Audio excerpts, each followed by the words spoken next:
This one is more to me. This one scares me a little bit. Matt Walsh talked about it too, and I agree what he's saying. About what? This movie. Okay. Well, I don't really care about this movie. I care about what this article represents. So, Miracle, we're gonna talk about Turning Red. Okay. So before we get into this article, because the article is less about the movie and it's more about bullying or bullying, as Dane would say. I want you to tell me what you hated about it and why you didn't like it. Because, like I said, this isn't for me about the movie. This is about the article. So tell me what it is that you didn't like about it. So basically, this movie made me hate the whole story. They made me hate all the characters, which is really hard to do because like I was trying to like one of her friends, Miriam. I try to like her, but then she got on my nerves. Which one is Miriam in this She's picture? the white chick that looks like non-binary. Okay, you could tell me like by the clothes maybe. Oh, the green cap one. Okay, all right. Or beanie, sorry. All right. So that's Miriam, and then middle one who's doing the weird W sign is Maymay, and then you have Priya, and then the purple short one, that is Abby. And so Abby, the red sweater. I was literally just looking for. I was literally just looking for like a color of the clothes description from you. So what is it? So you hated this movie because of the characters? I hated the characters. I hated the stories, and I hate the treatment of certain characters too. They made the dad seem like he's dumb and worthless. I hate that. Yeah, this is a Pixar movie. Did the mom have thick thighs? That's what we need. No, to know. she's like unusually skinny. So like she's now we riot. Now we riot. I know.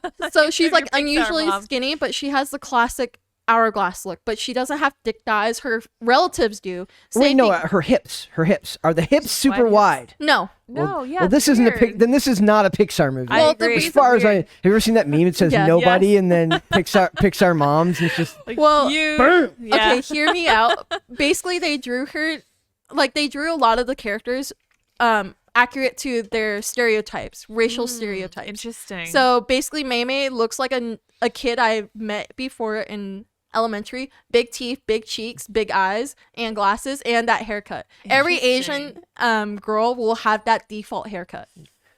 This is and like all of them are all defaults. So my issue with this movie has nothing to do with the movie. My issue has to do with the takedown of the press, basically. This first article is from CinemaBlend. It says, it's from Bounding into Comics. It says, CinemaBlend pulls review of Turning Red after social media accuses the author of sexism and racism over an opinion that he was, quote, not the film's target audience. This is objectively correct of him to say. He is this guy, me, are not in any way, shape, or form the target audience for this movie. And what's funny about this is I'm going to point out to you exactly where in the article I knew that this guy was screwed. And it's towards it's about towards the bottom. I was like, he was skating on thin ice the whole article. And then I will point out to you where I could literally feel the commenters rallying their Twitter handles.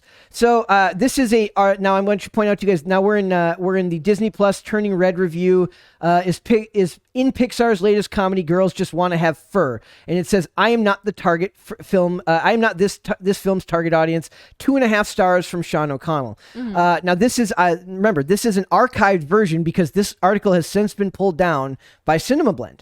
And now it says the finest Pixar animations in this critic's opinion play to a universal audience. We all imagined our adolescent toys coming to life during playtime and feared the shadows that lingered in our closets or under our beds. By exploring these themes in Toy Story and Monsters, Inc., Pixar's animators and storytellers constructed comedic yet emotional adventures that virtually everyone could watch and absorb relatable life lessons, some depending on your upbringing, more relatable than others. By the way, this theme is going to come back into play when we talk about Miss Marvel.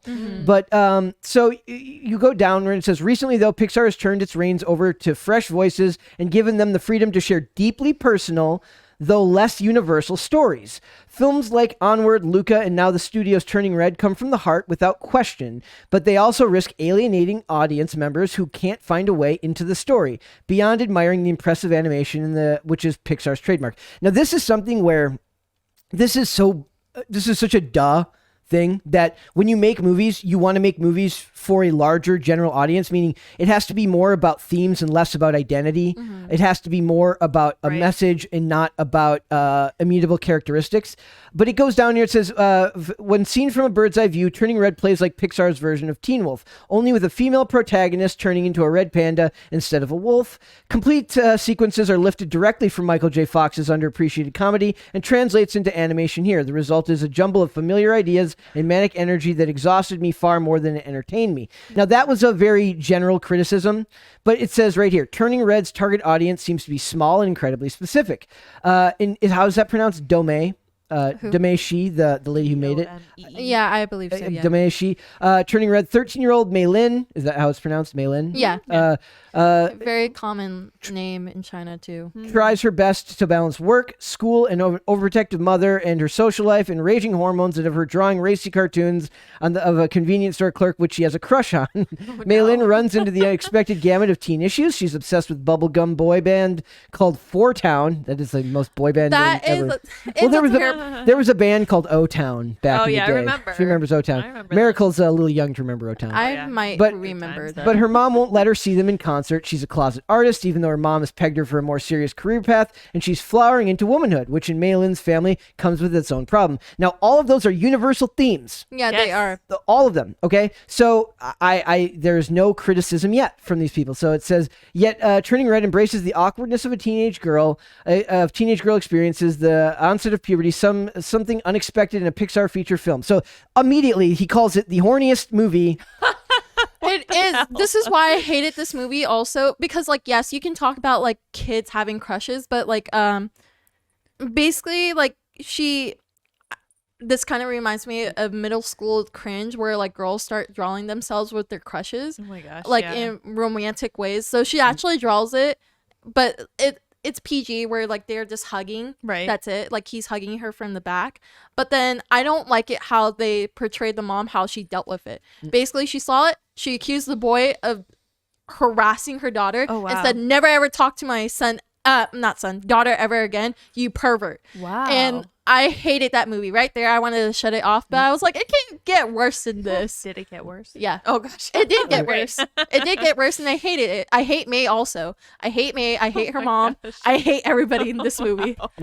So we get down here. It says throughout Red. Now I'm going to point out to you where I believe that the hordes started to assemble on the horizon. Oh boy. Domei Shi and her co-writer Julia Cho pepper in jokes and references that will speak directly to teenage girls, be it their bonds over sappy pop songs or their heated lust for older teenage dudes.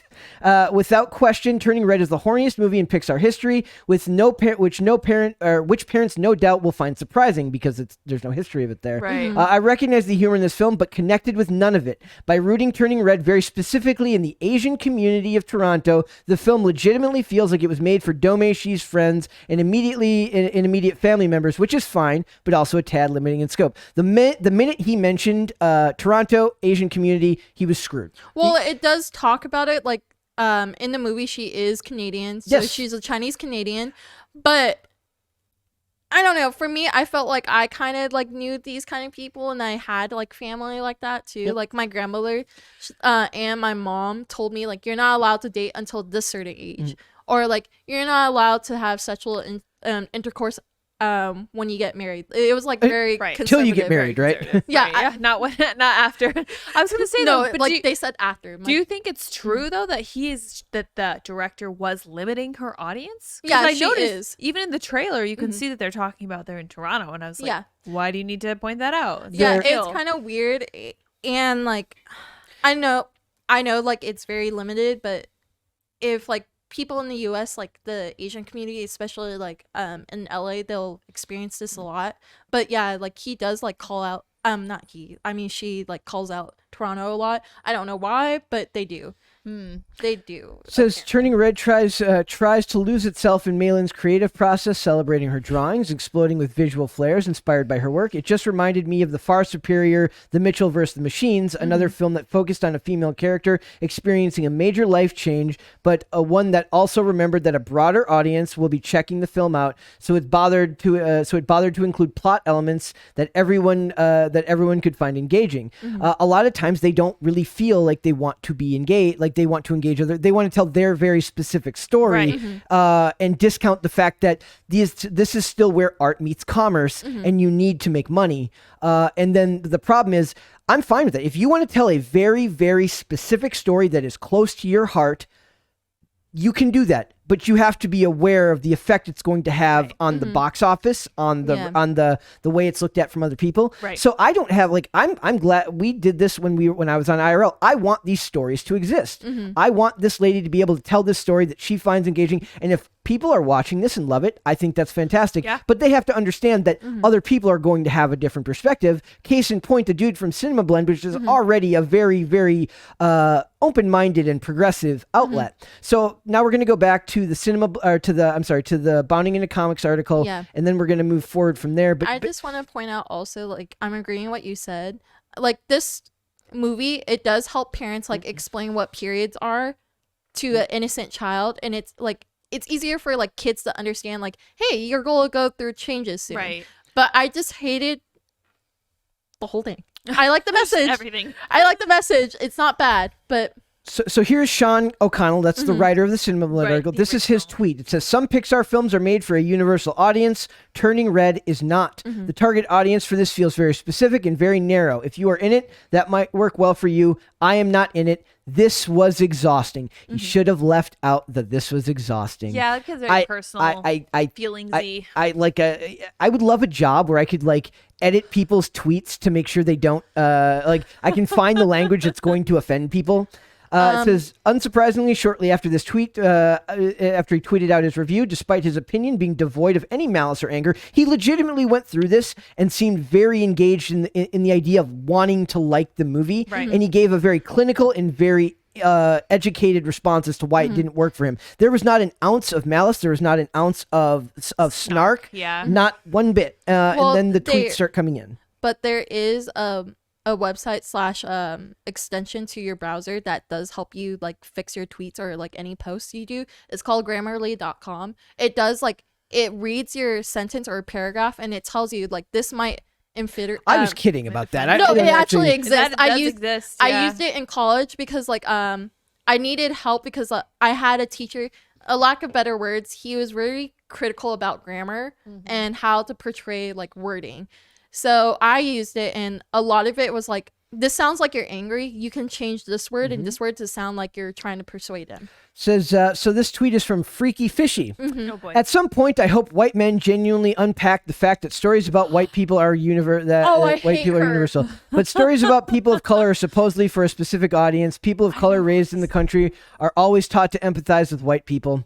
I know who this but is. It's really clear to me that white folks generally see anything that centers a person who isn't white as a deviation, something that could never personally identify with. What would that be the case without white supremacy? I know who that is. Kat Black. She has beef with Blair White. Okay. Oh, for Pete's We're gonna move right past. Like, I don't care. I just want people to stop reporting tweets as journalism. Yes. They're not journalism. It's not. So, but it is what we're doing here is a form of journalism because these are the tweets that got this article pulled. The article, so it says, the dude sits on the boards of Critics' Choice. I am so ashamed that I share a group with him. He must be removed as he has done this before. We do not want need racist critics on the board. Wow. I saw, again, there was not an ounce of malice. There was not an ounce of rude, of any type of rude behavior. He gave a clinical description of why he didn't think the movie worked for him and why he wasn't the target audience, and he gets blasted. He eventually takes down his tweet. He says, I am genuinely sorry for my Turning Red review. Thank you to everyone who has reached out with criticism, no matter how harsh. It is clear that I didn't engage nearly enough with this movie, basically they're telling him it's your own fault that you didn't engage with it. It says, nor did I explain my point of view well enough. I appreciate your feedback. So it is your job as the filmmaker to make the critic engage. It is not the job of the critic to engage because you made a movie that's personal to you.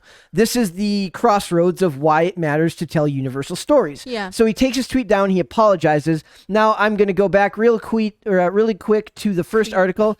2.5 stars he gave it. Mm-hmm. So he takes it down, and then they replace it with a review that says, Disney's turning red review. Pixar transformed period perils into a warm, fuzzy, and empowering coming-of-age tale. It's not. How many stars? 4 stars. 4 stars. Wow. This movie got better. Twitter bullied this movie into a higher review. Amazing. So I find it hilarious that this stuff is considered art, or that art is you're not allowed. When people say that maybe cancel culture isn't like losing your job, maybe cancel culture is having your work removed because you shared an opinion that was different than others.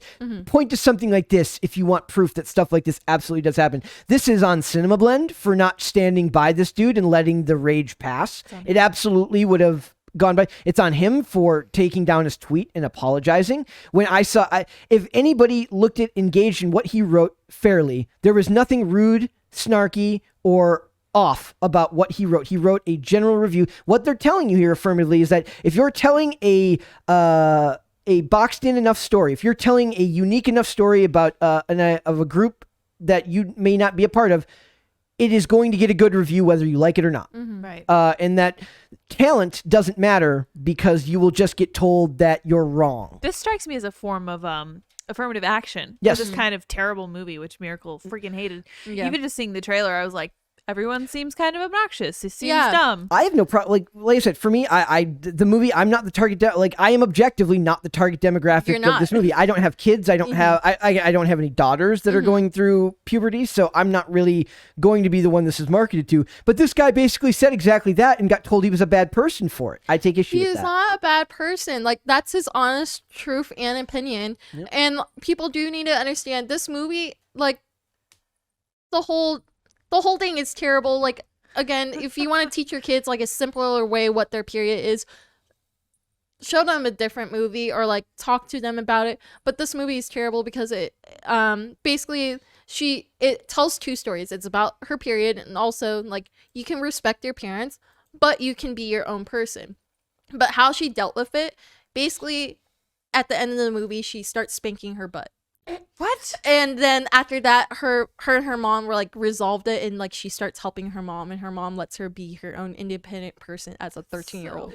Well, that's not like if she's allowed to do that and she's told that she's allowed to be independent. I'm sure there's a great story of growth there. It's just one that not everyone's going to be able to identify with. Well, the whole story was like, I get it. Like, she has a mom who's a tiger mom, but I thought they're going to make her mom like be more understanding because they brought the grandma, but then the grandma throwaway character, and then the mom became the bad guy again. Interesting. Yeah. Very interesting. I don't know. The whole thing is like messy. I just don't like it. And then her friends are annoying. Like Abby, she does remind me of annoying ass Asians who are very loud. Okay. Loud people. Yeah, she's very loud. Like Abby, I do not like her. Like legit, she screams like throughout the whole movie. Oh, jeez. And then Priya, she is the, like, Brett, you guessed it right. She is like one of those like Daria kind of girls that has no expression. I guessed that. Yeah, When did I do that? because we were looking at the art for it, and Oh, they're like, cool. she- Like Recess. Cool. yeah, it's kind of like that. Basically, like the only expression she does show is when she smiles, but it's like one of those like smiles that she tries, but then it hurts her face, so she has to go back. Okay, that's an archetype. In these Yeah, things. that's fine. weird. That's But fine. no, like legit, I couldn't hear her voice because like she's talking in monotone. It happens. So I thought it was interesting because they literally Twitter bullied their way into this Twitter review. So Also, Good for them. nobody listened to Cat Black. Like Cat Black really hates Blair White, and I love Blair White because like she's so honest. But Cat Black doesn't like her because the Well, whole she starts Twitter beef. That's not Yeah, her she- shtick. she kinda starts boring. it, and like she thinks that she's ultimately right in a certain way. Interesting. It's just weird. It's basically most people Twitter. on Twitter do Yeah. believe that they're Indeed. ultimately right Yep. on Mhm. everything. Thanks for watching this clip, guys. If you want to see full episodes or follow us on social media, links are in the description below. Bye. Bye.